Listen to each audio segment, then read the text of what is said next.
Always സ്റ്റുഡൻറ്റിൻ്റെ പുതിയൊരു വീഡിയോയിലേക്ക് എല്ലാവർക്കും സ്വാഗതം.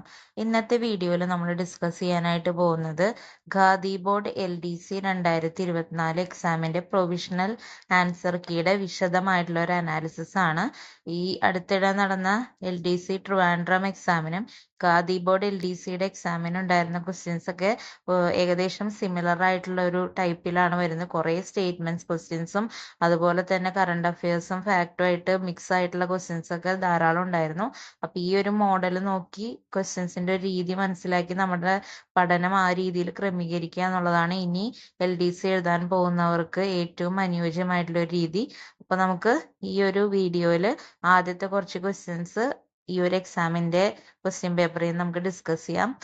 2-3 പാർട്ടായിട്ടായിരിക്കും നമ്മൾ ഈ ഒരു ക്വസ്റ്റ്യൻ പേപ്പർ ഫുള്ളായിട്ട് ഡിസ്കസ് ചെയ്യുക. അപ്പൊ നമുക്ക് ആദ്യത്തെ ക്വസ്റ്റ്യനിലേക്ക് പോവാം. താഴെ കൊടുത്തിരിക്കുന്ന സംഭവങ്ങളിലും അവയുടെ കാലഗണനയിലും തെറ്റായ ജോഡി ഏതെന്ന് കണ്ടെത്തുക. 4 സംഭവങ്ങളും അതിന്റെ ടൈമും ആണ് തന്നിരിക്കുന്നത്, ഇയർ. ആദ്യം പാലിയൻ സത്യാഗ്രഹം. പാലിയൻ സത്യാഗ്രഹം വരുന്ന 1947-48, അത് കൃത്യമാണ്. അടുത്തത് നിവർത്തന പ്രക്ഷോഭം 1935 തന്നിരിക്കുന്നത്, അതിന്റെ ഇയർ തെറ്റാണ്. നിവർത്തന പ്രക്ഷോഭം 1932 അപ്പൊ അത് തെറ്റാണ്. പട്ടിണിജാഥ 1936, അത് ശരിയാണ്. ഗുരുവായൂർ സത്യാഗ്രഹം 1931-32, അതും ശരിയാണ്. അപ്പൊ ഇതിലാകെ തെറ്റായിട്ടുള്ളത് നിവർത്തന പ്രക്ഷോഭമാണ്. 1932 കൃത്യമായിട്ടുള്ള വർഷം. ആൻസർ വരുന്ന ഓപ്ഷൻ സി ആണ്, 2 മാത്രം. അതാണ് തെറ്റായ ജോഡിയായിട്ട് വരുന്നത്, 2 മാത്രം. നിവർത്തന പ്രക്ഷോഭമാണ് തെറ്റ്. Next question. പോർച്ചുഗീസ് കാലഘട്ടത്തിൽ നടന്ന ഉദയംപേരൂർ സുന്നഹദോസിന്റെ അധ്യക്ഷൻ, അതായത് 1599 ഇത് നടന്നത്.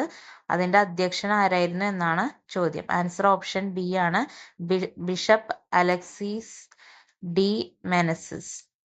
ബിഷപ്പ് അലക്സീസ് ഡി മെനസിസ് ആണ് പോർച്ചുഗീസ് കാലഘട്ടത്തിൽ, അതായത് 1599 നടന്ന ഉദയംപേരൂർ സുന്നഹദോസിന്റെ അധ്യക്ഷൻ. നെക്സ്റ്റ്. താഴെ തന്നിരിക്കുന്ന ഇന്ത്യയിലെ സാമൂഹിക പ്രസ്ഥാനങ്ങളുടെയും അവയുടെ സ്ഥാപകരുടെയും ശരിയായ ജോഡി ഏത്? ഓരോന്നായിട്ട് നോക്കാം. സത്യശോധക് സമാജ്, ആൻസർ അല്ലെങ്കിൽ അതിന്റെ സ്ഥാപകൻ ജ്യോതിറാവ് ഫുലെയാണ്, അത് കറക്റ്റ് ആണ്. ആര്യ സമാജം സ്ഥാപിച്ചത് ആത്മറാം പാണ്ഡുരംഗ് എന്നാണ് തന്നിരിക്കുന്നത്, പക്ഷെ അത് തെറ്റാണ്. ആര്യ സമാജം സ്ഥാപിച്ചത് സ്വാമി ദയാനന്ദ സരസ്വതിയാണ്, അപ്പൊ ആ ഒരു പേര് തെറ്റാണ്. നെക്സ്റ്റ്. പ്രാർത്ഥനാ സമാജമാണ്, അത് തന്നിരിക്കുന്നതാണ് സ്വാമി ദയാനന്ദ സരസ്വതി, അത് തെറ്റാണ്. പ്രാർത്ഥനാ സമാജം സ്ഥാപിച്ചത് ആത്മറാം പാണ്ഡുരംഗാണ്. അപ്പോൾ ആര്യസമാജം പ്രാർത്ഥനാ സമാജം അങ്ങോട്ടും ഇങ്ങോട്ടും മാറ്റിയാണ് തന്നിരിക്കുന്നത്. ആര്യസമാജം സ്ഥാപിച്ചത് ശരിക്കും സ്വാമി ദയാനന്ദ സരസ്വതിയും പ്രാർത്ഥനാ സമാജം സ്ഥാപിച്ചത് ആത്മറാം പാണ്ഡുരംഗുമാണ്, അതാണ് കൃത്യമായിട്ടുള്ള പേര്. 4-മത്തത് ഹിതകാരിണി സമാജം, അത് വീരേശലിംഗമാണ്, അത് കറക്റ്റ് ആയിട്ടുള്ള പേരാണ്. അപ്പൊ ഇതില് ക്വസ്റ്റ്യൻ ചോദിച്ചിരിക്കുന്നത് ശരിയായിട്ടുള്ള ജോഡി ഏതാന്നാണ്. അപ്പൊ 1ഉം 4ഉമാണ് ശരിയായിട്ടുള്ളത്. സത്യശോധക് സമാജ് ജ്യോതിറാവ് ഫുലെ, പിന്നെ ഹിതകാരിണി സമാജം വീരേശ ലിംഗം, അത് രണ്ടുമാണ് കൃത്യമായിട്ടുള്ളത്. 2ലും 3ലും അങ്ങോട്ടും ഇങ്ങോട്ടും മാറ്റിയിട്ട് കഴിഞ്ഞിട്ടുണ്ടെങ്കിൽ അതിന്റെ കൃത്യമായിട്ടുള്ള സ്ഥാപകര് കിട്ടും. ഓക്കെ, അപ്പൊ ആൻസർ ഓപ്ഷൻ എ ആണ്.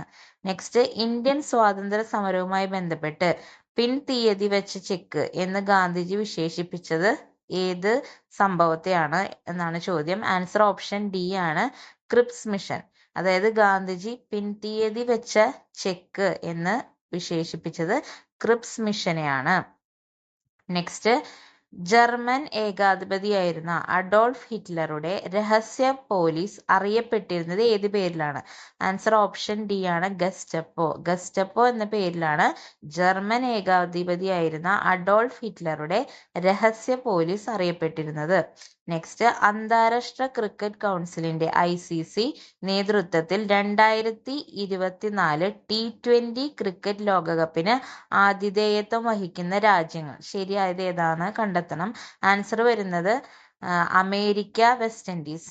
ഈ 2 രാജ്യങ്ങൾ ചേർന്നിട്ടാണ് ICC T20 2024 ആതിഥേയത്വം വഹിക്കുന്ന രാജ്യങ്ങൾ, അമേരിക്ക, വെസ്റ്റ് ഇൻഡീസ്. അപ്പൊ ആൻസർ ഓപ്ഷൻ സി ആണ്, 3 മാത്രം ശരി. നെക്സ്റ്റ്, ദുർഘടമായ പ്രദേശങ്ങളുടെ ഉയരം ഭൂസർവേയിലൂടെ കണ്ടെത്താൻ കഴിയാതെ വരുമ്പോൾ ആ പ്രദേശത്തിന്റെ ഉയരം തുടർച്ചയില്ലാത്ത രേഖകളാൽ ഭൂപടങ്ങളിൽ സൂചിപ്പിക്കുന്ന രീതി. ആൻസർ ഓപ്ഷൻ ബി ആണ്, ഫോം ലൈൻ. എന്താണ് ഫോം ലൈൻ എന്ന് ഒന്നും കൂടി സ്റ്റേറ്റ്മെന്റ് വായിച്ചു നോക്കാം. ദുർഘടമായ പ്രദേശങ്ങളുടെ ഉയരം ഭൂസർവേയിലൂടെ കണ്ടെത്താൻ കഴിയാതെ വരുമ്പോൾ ആ പ്രദേശത്തിന്റെ ഉയരം തുടർച്ചയല്ലാത്ത രേഖകളാൽ ഭൂപടങ്ങളിൽ സൂചിപ്പിക്കുന്ന രീതി. അതായത് ഒരു പ്രദേശത്തിന്റെ ഉയരം വളരെ കൂടുതലാണ്, അവിടെ പോയിട്ട് നമുക്ക് മാനുവലി ഒരു ഭൂസർവേ ചെയ്യാനായിട്ട് പറ്റാത്ത സിറ്റുവേഷനിൽ നമ്മൾ എന്ത് ചെയ്യും? ആ പ്രദേശത്തിന്റെ ഉയരം തുടർച്ചയല്ലാത്ത രേഖകൾ കൊണ്ട് ഭൂപടത്തിൽ സൂചിപ്പിക്കും. ആ ഒരു രീതിനെ പറയുന്നത് ഫോം ലൈൻ എന്നാണ്. ആൻസർ ഓപ്ഷൻ ബി ആണ്. നെക്സ്റ്റ്, ലിപുലേഖ് ചുരം ബന്ധിപ്പിക്കുന്ന പ്രദേശങ്ങൾ. ആൻസർ ഓപ്ഷൻ എ ആണ്. ഉത്തരാഖണ്ഡിനെ ടിബറ്റുമായി ബന്ധിപ്പിക്കുന്ന ചുരമാണ് ലിപുലേഖ് ചുരം. നെക്സ്റ്റ്, ഇന്ത്യയിൽ ഏറ്റവും കൂടിയ ചൂട് രേഖപ്പെടുത്തിയ സ്ഥലം ഏതാണ്? ഡൽഹിയിലുള്ള മുങ്കേഷ്പൂർ എന്ന് പറയുന്ന സ്ഥലത്താണ് ഇന്ത്യയിലെ ഏറ്റവും കൂടിയ ചൂട് രേഖപ്പെടുത്തിയത്. 52.3 ഡിഗ്രി സെൽഷ്യസ് ആണ് ഈ ഡൽഹിയിലുള്ള മുങ്കേഷ്പൂരിൽ രേഖപ്പെടുത്തിയ ചൂടിന്റെ അളവ്. ഓക്കെ. നെക്സ്റ്റ്, നിംബസ് മേഘങ്ങളുടെ പ്രത്യേകതകൾ ഉൾപ്പെടുന്ന ജോഡി കണ്ടെത്തുക. 4 സ്റ്റേറ്റ്മെന്റുകൾ ഉണ്ട്, ഓരോന്നായി വായിക്കാം. താഴ്ന്ന വിതാനത്തിൽ കാണപ്പെടുന്ന ഇരുണ്ട മേഘങ്ങൾ, അത് ശരിയാണ്. നിംബസ് മേഘങ്ങൾ എന്ന് പറയുന്നത് താഴത്തെ തട്ടിൽ കാണപ്പെടുന്ന ഇരുണ്ട മേഘങ്ങളാണ്. അടുത്തത്, ഉയർന്ന സംവഹന പ്രവാഹ ഫലമായി രൂപം കൊള്ളുന്നു, അത് തെറ്റാണ്. അങ്ങനെയല്ല നിംബസ് മേഘങ്ങളുടെ രൂപീകരണം. അടുത്തത്, തെളിഞ്ഞ ദിനാന്തരീക്ഷത്തിൽ വളരെ ഉയരത്തിൽ പഞ്ഞിക്കെട്ടുകൾ പോലെ കാണപ്പെടുന്നു, അത് ഇതല്ല. ഓൾറെഡി നമ്മൾ ഒന്നാമത്തെ സ്റ്റേറ്റ്മെന്റിൽ പറഞ്ഞല്ലോ താഴെ ഇരുണ്ട മേഘങ്ങളാണെന്നുള്ളത്. ഇനി 4-മത്തത്, സൂര്യപ്രകാശത്തെ കടത്തിവിടാതെ ഇരുണ്ട നിറത്തിൽ കാണപ്പെടുന്നു, അത് ശരിയാണ്. അപ്പോൾ 1ഉം 4ഉം ആണ് നിംബസ് മേഘങ്ങളെ സംബന്ധിച്ച് ശരിയായിട്ടുള്ള ജോഡി. അപ്പൊ ആൻസർ ഓപ്ഷൻ ഡി ആണ്, 1, 4. നെക്സ്റ്റ്, കാഞ്ചൻജംഗയെ കുറിച്ചുള്ള വിശേഷണങ്ങളിൽ ശരിയായ പ്രസ്താവനകൾ കണ്ടെത്തുക. 1-മത്തത്, ലോകത്തിലെ ഏറ്റവും ഉയരം കൂടിയ 3-മത്തെ കൊടുമുടി, അത് ശരിയാണ്. കൊടുമുടികളുടെ ശൃംഗത്തിൽ ചവിട്ടരുത് എന്ന വ്യവസ്ഥയോടെ പർവ്വതാരോഹകരെ കയറ്റിവിടുന്ന കൊടുമുടി, അതും ശരിയാണ്. കാഞ്ചൻജംഗയിന് അങ്ങനെയാണ് പർവ്വതാരോഹകരെ കയറ്റിവിടുന്നത്. നേപ്പാളിൽ സാഗർമാത എന്നറിയപ്പെടുന്ന, അത് തെറ്റ്.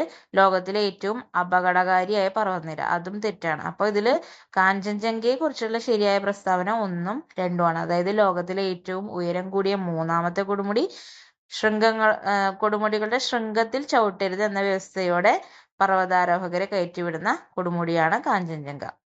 അടുത്തത്, താഴെ കൊടുത്തിരിക്കുന്നവയിൽ ശരിയായവ കണ്ടെത്തുക.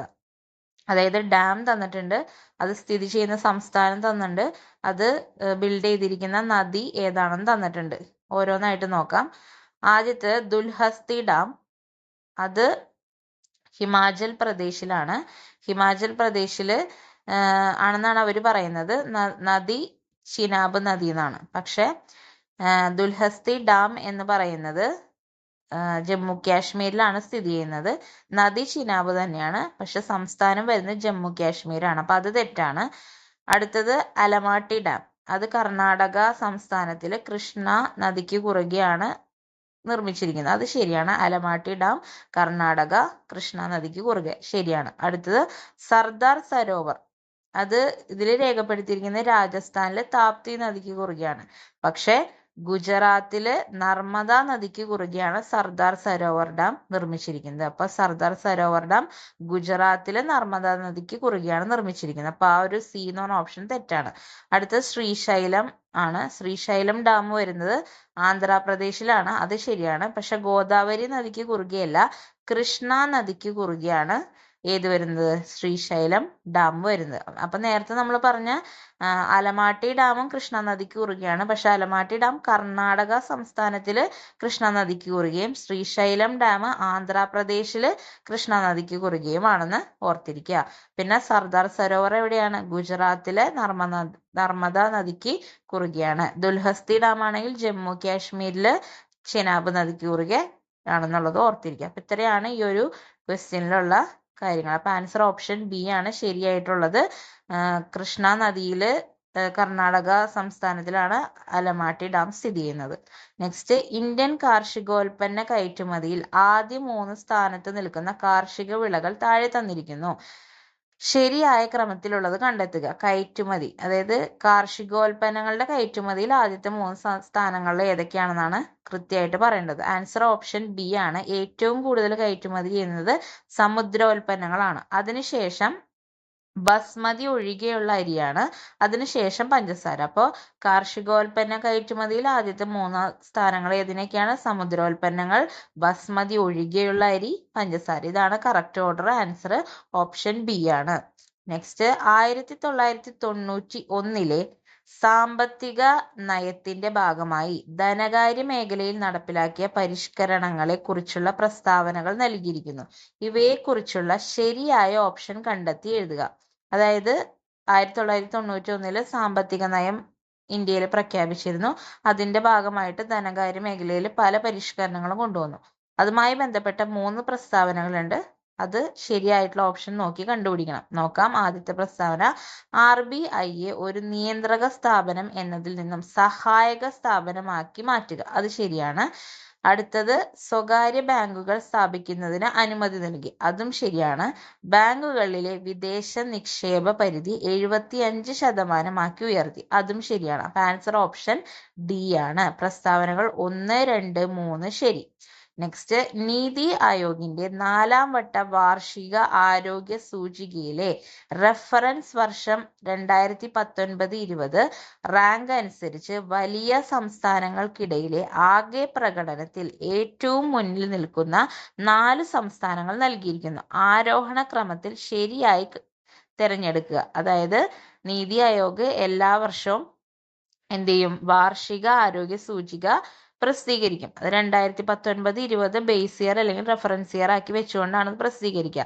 അപ്പോൾ ഈ ഒരു കാലഘട്ടത്തിലുള്ള സംസ്ഥാനങ്ങളുടെ ആദ്യത്തെ 4 തന്നിരിക്കുന്നത്. അതിന്റെ ആരോഹണ ക്രമമാണ് എഴുതാൻ പറഞ്ഞേക്കണം. അപ്പൊ ആൻസർ വരുന്ന ഓപ്ഷൻ എ ആണ്. കേരളം ആദ്യം, പിന്നീട് തമിഴ്നാട്, തെലുങ്കാന, ആന്ധ്രാപ്രദേശ്. കേരളം, തമിഴ്നാട്, തെലുങ്കാന, ആന്ധ്രാപ്രദേശ്. ഇതാണ് ഈ ഒരു സൂചികയിലുള്ള സംസ്ഥാനങ്ങളുടെ ആദ്യത്തെ 4 സ്ഥാനങ്ങൾ വരുന്നത്.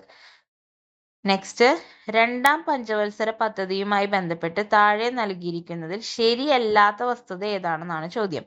ഒന്നാമത്തത്, അടിസ്ഥാന വ്യവസായങ്ങൾക്ക് പ്രാധാന്യം നൽകി. അത് ശരിയാണ്. 2ാം പഞ്ചവത്സര പദ്ധതിയിൽ വ്യവസായങ്ങൾക്കായിരുന്നു പ്രാധാന്യം. വളർച്ചാ ലക്ഷ്യം 5.6% അത് തെറ്റാണ്. ലക്ഷ്യം വെച്ച വളർച്ചാ നിരക്ക് 4.5 ആയിരുന്നു. പക്ഷെ ആ ഒരു ലക്ഷ്യത്തിലേക്ക് എത്താൻ കുറച്ച് കുറവുണ്ടായിരുന്നു. നമ്മൾ കൈവരിച്ചത് 2ാം പഞ്ചവത്സര പദ്ധതിയിൽ കൈവരിച്ച വളർച്ചാ നിരക്ക് എന്ന് പറഞ്ഞത് 4.27 ആയിരുന്നു. അപ്പോൾ ലക്ഷ്യം വെച്ചത് 4.5%, കൈവരിച്ചത് 4.27% ആയിരുന്നു. അപ്പൊ അതായത് തെറ്റായത് ഏതാണെന്നായിരുന്നില്ലേ ചോദ്യം. അപ്പൊ ആൻസർ ഓപ്ഷൻ ബി ആണ് വരുന്നത്. അടുത്ത 2 സ്റ്റേറ്റ്മെന്റും ശരിയാണ്. അതും കൂടി നോക്കിപ്പോവാം. പൊതുമേഖലയ്ക്ക് കൂടുതൽ പ്രാധാന്യം നൽകി. അത് 2ാം പഞ്ചവത്സര പദ്ധതിയുടെ പ്രത്യേകതയാണ്. മെഹ്ലാനോബിസ് മോഡലിനെ അടിസ്ഥാനമാക്കിയാണ് പ്ലാൻ നടപ്പിലാക്കിയത്. അതുകൊണ്ട് തന്നെ 2ാം പഞ്ചവത്സര പദ്ധതിനെ മെഹ്ലാനോബിസ് പ്ലാൻ എന്ന പേരിലും അറിയപ്പെടുന്നുണ്ട്. അപ്പൊ ആൻസർ വരുന്ന ഓപ്ഷൻ ബി ആണ്. അത് തെറ്റാണ്. നെക്സ്റ്റ്, അടുത്ത ക്വസ്റ്റ്യൻ, റിസർവ് ബാങ്കിന്റെ പണനയവുമായി ബന്ധപ്പെട്ട് താഴെ നൽകിയിരിക്കുന്ന പ്രസ്താവനകളെ കുറിച്ചുള്ള ശരിയായ ഓപ്ഷൻ കണ്ടെത്തുക. ഒന്നാമത്തെ പ്രസ്താവന, വാണിജ്യ ബാങ്കുകൾക്ക് വായ്പ നൽകുമ്പോൾ റിസർവ് ബാങ്ക് ഈടാക്കുന്ന നിരക്കാണ് റിപ്പോ റേറ്റ്. അത് ശരിയാണ്. അതായത് റിസർവ് ബാങ്ക് നമ്മുടെ വാണിജ്യ ബാങ്കുകൾക്ക് വായ്പ നൽകും. അപ്പൊ അതിനൊരു പലിശ ഈടാക്കും. ആ ഒരു പലിശ നിരക്കാണ് റിപ്പോ റേറ്റ് എന്ന പേരിൽ അറിയപ്പെടുന്നത്. ഇനി 2ാമത്തെ പ്രസ്താവന, വാണിജ്യ ബാങ്കുകളിൽ നിന്നും വായ്പ എടുക്കുമ്പോൾ റിസർവ് ബാങ്ക് അവർക്ക് നൽകുന്ന നിരക്കാണ് റിവേഴ്സ് റിപ്പോ റേറ്റ്. അതായത് ചില സമയങ്ങളിൽ റിസർവ് ബാങ്ക് എന്ത് ചെയ്യും? ബാങ്കുകളിൽ നിന്ന് വായ്പ എടുക്കും. അപ്പൊ റിസർവ് ബാങ്ക് ഈ പറയുന്ന വാണിജ്യ ബാങ്കുകൾക്ക് പലിശ കൊടുക്കേണ്ടതായിട്ട് വരും. ആ ഒരു പലിശ നിരക്കാണ് റിവേഴ്സ് റിപ്പോ റേറ്റ്. അതും ശരിയാണ്. ഇനി ഇപ്പോഴത്തെ ഈ 2 റേറ്റുകൾ എത്രയാണെന്ന് മനസ്സിലാക്കിയിട്ടുണ്ടെങ്കിൽ, അല്ലെങ്കിൽ നിങ്ങൾ കറണ്ട് അഫയേഴ്സിൽ അത് അപ്ഡേറ്റഡ് ആണെങ്കിൽ നിങ്ങൾക്ക് 3ാമത്തെ സ്റ്റേറ്റ്മെന്റ് ശരിയാണോ തെറ്റാണോ എന്നുള്ളത് മനസ്സിലാക്കാൻ പറ്റും. അതായത് ഇപ്പോഴത്തെ റിപ്പോ നിരക്ക് എന്ന് പറയുന്നത് 6.50%, അതായത് 6.5% റിപ്പോ നിരക്ക് എന്ന് പറയുന്നത്. ഇനി റിവേഴ്സ് റിപ്പോ നിരക്ക് ഇപ്പോഴത്തെ വരുന്നത് 3.35%. അപ്പൊ അതിൽ നിന്ന് തന്നെ നമുക്ക് എന്ത് മനസ്സിലായി? റിപ്പോ നിരക്കാണ് കൂടുതൽ റിവേഴ്സ് റിപ്പോനേക്കാളും. ഇത് എപ്പോഴും നമ്മൾ ന്യൂസിൽ ഇടയ്ക്കിടയ്ക്ക് ഈ റേറ്റ് മാറിക്കൊണ്ടിരിക്കും. അപ്പൊ ഇത് അപ്ഡേറ്റഡ് ആവുന്ന ആളുകളാണെങ്കിൽ മനസ്സിലാവും റിപ്പോ നിരക്ക് എപ്പോഴും കൂടുതൽ റിവേഴ്സ് റിപ്പോ നിരക്ക് കുറവുമായിരിക്കും. അപ്പൊ മൂന്നാമത്തെ സ്റ്റേറ്റ്മെന്റ് നോക്കിയേ, റിവേഴ്സ് റിപ്പോ നിരക്ക് എല്ലായ്പ്പോഴും റിപ്പോ നിരക്കിനേക്കാൾ കൂടുതലായിരിക്കും. അത് തെറ്റാണ്. ഈ ഒരു കറണ്ട് അഫയേഴ്സ് നമുക്ക് അറിയാന്നുണ്ടെങ്കിൽ നമുക്ക് ഈ ഒരു നിരക്കുകളിൽ ഏതാണ് വലുത് എന്ന് ഒരു ഓർമ്മയിലുണ്ടാവും. അപ്പോൾ മൂന്നാമത്തെ സ്റ്റേറ്റ്മെന്റ് നേരെ തിരിച്ചാണ് വരേണ്ടത്. എന്ത്? റിവേഴ്സ് റിപ്പോ നിരക്ക് എപ്പോഴും റിപ്പോ നിരക്കിനേക്കാൾ കുറവായിരിക്കും എന്നുള്ളതാണ് ശരിയായിട്ടുള്ളത്. അപ്പൊ മൂന്നാമത്തെ പ്രസ്താവനയാണ് തെറ്റ്. അപ്പോൾ ആൻസർ വരുന്ന ഓപ്ഷൻ എ ആണ്. പ്രസ്താവനകൾ 1, 2 ശരി, 3 ശരിയല്ല എന്നുള്ളതാണ് കൃത്യമായിട്ടുള്ള ആൻസർ. നെക്സ്റ്റ്, ഹരിത വിപ്ലവത്തിന്റെ ഫലങ്ങളിൽ ഉൾപ്പെടാത്തത് കണ്ടെത്തി എഴുതുക. ഭക്ഷ്യധാന്യ ഉൽപാദനത്തിൽ സ്വയം പര്യാപ്തത കൈവരിച്ചു. അതിനു വേണ്ടിയാണ് നമ്മൾ ഹരിത വിപ്ലവം എന്ന് പറഞ്ഞിട്ടുള്ള ആ ഒരു കാര്യം കൊണ്ടുവന്നത്. അപ്പൊ അത് ശരിയാണ്. ഭക്ഷ്യധാന്യങ്ങളുടെ വില കുറഞ്ഞു, അതും ശരിയാണ്. കാർഷികോൽപാദന ക്ഷമത വർദ്ധിച്ചു, അതും ശരിയാണ്. തൊഴിൽ ലഭ്യത കുറഞ്ഞു, അങ്ങനെ ഒരു ഫലം ഹരിത വിപ്ലവത്തിന്റെ ഭാഗമായിട്ട് ഉണ്ടായിട്ടില്ല, തൊഴിൽ ലഭ്യത കുറഞ്ഞു എന്നുള്ളത്. അപ്പൊ അതാണ് തെറ്റ്. ഓപ്ഷൻ ഡി ആണ് ഹരിത വിപ്ലവത്തിന്റെ ഫലങ്ങളിൽ ഉൾപ്പെടാത്തത്. ഓക്കെ, നെക്സ്റ്റ്, താഴെ നൽകിയിരിക്കുന്ന പട്ടികയിൽ 2021-22 മൊത്തം കൂട്ടിച്ചേർത്ത മൂല്യത്തിലേക്കുള്ള അല്ലെങ്കിൽ ജീവിയെ വിവിധ മേഖലകളുടെ സംഭാവന നൽകിയിരിക്കുന്നു. ഓരോന്നിന്റെയും യഥാർത്ഥ മൂല്യം കണ്ടെത്തി കോളം എ കോളം ബിയുമായി യോജിപ്പിക്കുക. അപ്പൊ എന്താണ് ജീവിയെ അല്ലെങ്കിൽ മൊത്തം കൂട്ടിച്ചേർത്ത മൂല്യം എന്നുള്ളത് അതിന്റെ മലയാളം ട്രാൻസ്ലേഷൻ ആണ്. ഗ്രോസ് വാല്യൂ ആഡഡ് എന്നാണ് അതിന് ഇംഗ്ലീഷിൽ പറയാ. ചിലപ്പോൾ അധികം ആരും ശ്രദ്ധിച്ചിട്ടുണ്ടാവില്ല, പക്ഷെ ന്യൂസിലൊക്കെ അത് വരുന്ന ഒരു കാര്യമാണ് എക്കണോമിക്സിന്റെ പാർട്ടിൽ. അപ്പോൾ ജീവി എന്നുള്ളത് കൊണ്ട് ഉദ്ദേശിക്കുന്നത് എന്താ വെച്ചാൽ ഒരു എക്കണോമിയിൽ ഒരു ഏരിയയിൽ അല്ലെങ്കിൽ ഒരു ഇൻഡസ്ട്രി അല്ലെങ്കിൽ ഒരു സെക്ടറിൽ പ്രൊഡ്യൂസ് ചെയ്യുന്ന ഗുഡ്സ് ആൻഡ് സർവീസസിന്റെ വാല്യൂവിന്റെ മെഷറാണ്. അതായത് അതിന്റെ മൂല്യം, ഗുഡ്സ് ആൻഡ് സർവീസസിന്റെ മൂല്യം എത്രയാണെന്നുള്ളതിന്റെ ഒരു അളവാണ് ഗ്രോസ് വാല്യൂ ആഡഡ് എന്നുള്ളതുകൊണ്ട് ഉദ്ദേശിക്കുന്നത്. അതായത് ഒരു എക്കണോമിയിലെ ഒരു പ്രത്യേക സെക്ടറിലോ അല്ലെങ്കിൽ ഒരു പ്രത്യേക ഏരിയയിലോ ഒരു ഇൻഡസ്ട്രിയിലോ ഒക്കെ പ്രൊഡ്യൂസ് ചെയ്യുന്ന ഗുഡ്സ് ആൻഡ് സർവീസസിന്റെ മൂല്യത്തിന്റെ മെഷറാണ് എന്തെന്ന് പറയുന്നത്? ഗ്രോസ് വാല്യൂ ആഡഡ് അല്ലെങ്കിൽ മൊത്തം കൂട്ടിച്ചേർത്ത മൂല്യം എന്ന് പറയുന്നത്. അപ്പൊ അത് നമ്മുടെ അറിയാലോ, നമ്മുടെ എക്കണോമിക്ക് 3 മേഖലകളാണ് പ്രധാനമായിട്ടുള്ളത്: പ്രാഥമികം, ദ്വിതീയം, തൃതീയം. അപ്പൊ അതില് ഈ ഓരോ മേഖലയിലെയും ജീവിയെ എത്ര ശതമാനമാണ് എന്നുള്ളത് ഇവിടെ ഒരു കോളം ടേബിൾ തന്നിട്ടുണ്ട്. ഇത് 2021-22 പറയുന്നത്. അപ്പൊ ഇത് കറക്റ്റ്ലി എങ്ങനെയാണ് ഇതിനെ പെയർ ചെയ്യുക എന്നുള്ളതാണ് ചോദിക്കുന്നത്. പ്രാഥമിക മേഖലയ്ക്കാണ് ഏറ്റവും കുറവ് ജീവിയെ വരുന്നത് എന്നുള്ളത് നിങ്ങൾ അറിഞ്ഞിരിക്കുക. തൃതീയ മേഖല അഥവാ ടെർഷ്യറി സെക്ടർ, അതിലാണ് കൂടുതൽ സർവീസസ് വരുന്നത്. അതായത് പല സേവനങ്ങളും തൃതീയ മേഖലയിലാണ് വരുന്നത്. അപ്പൊ തൃതീയ മേഖലയ്ക്കാണ് ഏറ്റവും കൂടുതൽ ജീവിയെ വരുന്നത്. ഓക്കെ, ജീവിയെ വരുന്നത്. അപ്പൊ ഇവിടത്തെ കേസിൽ തൃതീയ മേഖലയ്ക്കാണ് ഏറ്റവും കൂടുതൽ പെർസെൻറ്റേജ് വരിക. അതായത് 52.50, അതായത് 52.5% വരുന്നത് തൃതീയ മേഖലയ്ക്കാണ് വരുന്നത്. അപ്പോ അങ്ങനെ 3 എന്നുള്ളത് എയുമായിട്ട് മാച്ച് ചെയ്യുന്ന ഒരു ഓപ്ഷനേ നമുക്കുള്ളൂ, അത് ഓപ്ഷൻ സി ആണ്. പിന്നെ ബാക്കിയുള്ളതൊന്നും നോക്കാം നമുക്ക്. ദ്വിതീയ മേഖലയ്ക്ക് അതിനേക്കാൾ കുറച്ചും കൂടി കൂടുതലുണ്ട്, 26.5%. പിന്നെയാണ് ഏറ്റവും കുറവാണ് പ്രാഥമിക മേഖല, 21%. അപ്പോൾ പ്രാഥമിക മേഖലയ്ക്ക് 21%, ദ്വിതീയ മേഖലയ്ക്ക് 26.5%, തൃതീയ മേഖലയ്ക്ക് ഏറ്റവും കൂടുതൽ 52.5% ജീവിയെ വരുന്നത്. അപ്പൊ ആൻസർ വരുന്നത് ഓപ്ഷൻ സി ആണ് എന്ന് ഓർത്തിരിക്കുക. നെക്സ്റ്റ്, ഇന്ത്യൻ ഭരണഘടനയിലെ നിർദ്ദേശക തത്വങ്ങളുമായി ബന്ധപ്പെട്ട തെറ്റായ പ്രസ്താവന ഓർ പ്രസ്താവനകൾ കണ്ടെത്തുക. അതായത് മാർഗനിർദ്ദേശക തത്വങ്ങൾ നമ്മുടെ ഭരണഘടനയിലെ 4-ാം ഭാഗത്തിൽ മെൻഷൻ ചെയ്തിട്ടുണ്ട്. അതിനെ പറ്റിയുള്ള പ്രസ്താവനകൾ നോക്കാം. ഭരണഘടനയിലെ 15 വകുപ്പുകൾ, 36 വകുപ്പ് മുതൽ 51 വകുപ്പ് വരെ നിർദ്ദേശക തത്വങ്ങളെ കുറിച്ച് പ്രതിപാദിക്കുന്നു. ഇപ്പൊ ഈ ഒരു സ്റ്റേറ്റ്മെന്റിൽ നിങ്ങൾ നോക്കുക, 36-ാമത്തെ ആർട്ടിക്കിൾ മുതൽ 51-ാമത്തെ ആർട്ടിക്കിൾ വരെയാണ് എന്നീ സ്റ്റേറ്റ്മെന്റിൽ തന്നെ വരുന്നുണ്ട്. 36 മുതൽ 51 വരെ എത്ര ആർട്ടിക്കിൾസ് ഉണ്ടാവും? 15 എണ്ണല്ല, എണ്ണി നോക്കിക്കഴിഞ്ഞാൽ മനസ്സിലാവും അത് 16 ആർട്ടിക്കിൾസ് ഉണ്ട്. അപ്പോൾ ആ ഒരു സ്റ്റേറ്റ്മെന്റ് തെറ്റാണ്. ഭരണഘടനയിലെ 15 വകുപ്പുകളല്ല, 16 വകുപ്പുകളാണ് നിർദ്ദേശക തത്വങ്ങളെ കുറിച്ച് പ്രതിപാദിപ്പിക്കുന്നത്. അപ്പൊ ആ ഒരു വകുപ്പുകളുടെ എണ്ണം നമ്മൾ കൗണ്ട് ചെയ്ത് കഴിഞ്ഞാൽ തന്നെ നമുക്ക് ആ സ്റ്റേറ്റ്മെന്റ് തെറ്റാണെന്ന് മനസ്സിലാക്കാൻ പറ്റും.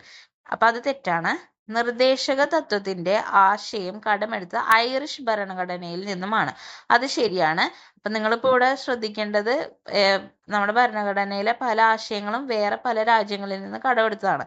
അപ്പൊ അതിന്റെ ഒരു ലിസ്റ്റ് ഒക്കെ നമുക്ക് പഠിക്കാറുണ്ട്, ഒരു ടേബിൾ, അതൊക്കെ പഠിച്ചു വെക്കുക. അപ്പൊ ഇവിടെ അതൊരു സ്റ്റേറ്റ്മെന്റ് ആയിട്ട് വന്നു.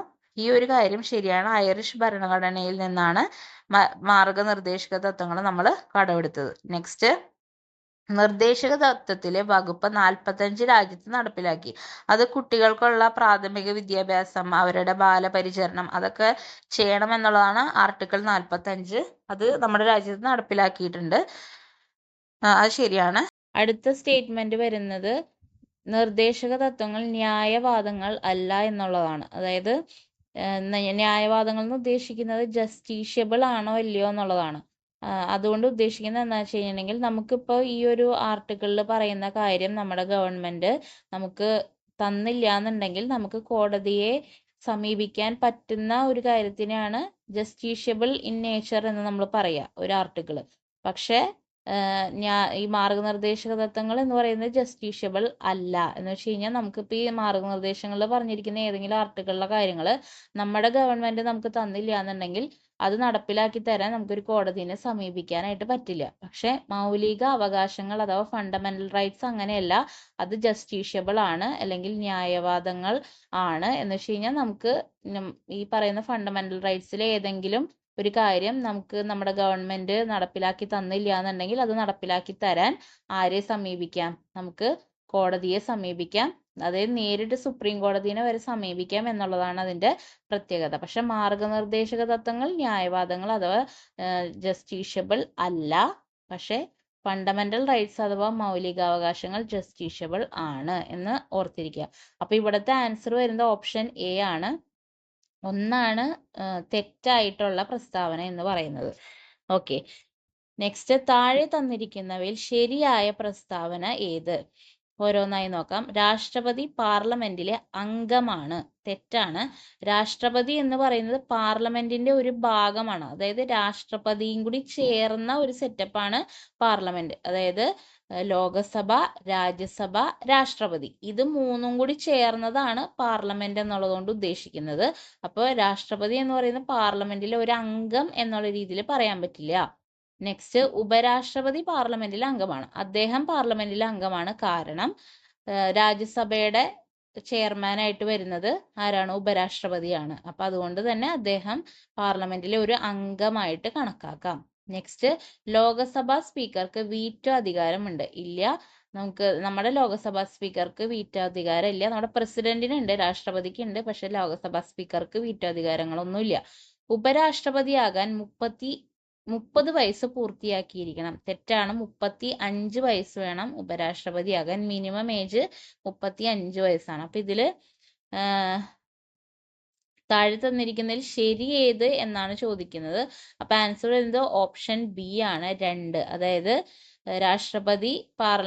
ഉപരാഷ്ട്രപതി പാർലമെന്റിലെ അംഗമാണ് എന്നുള്ളതാണ് ഇതിലെ ശരിയായിട്ടുള്ള പ്രസ്താവന. ബാക്കി 3 സ്റ്റേറ്റ്മെന്റുകളും തെറ്റാണ്. എന്താണ് തെറ്റെന്നുള്ളത് പറഞ്ഞല്ലോ.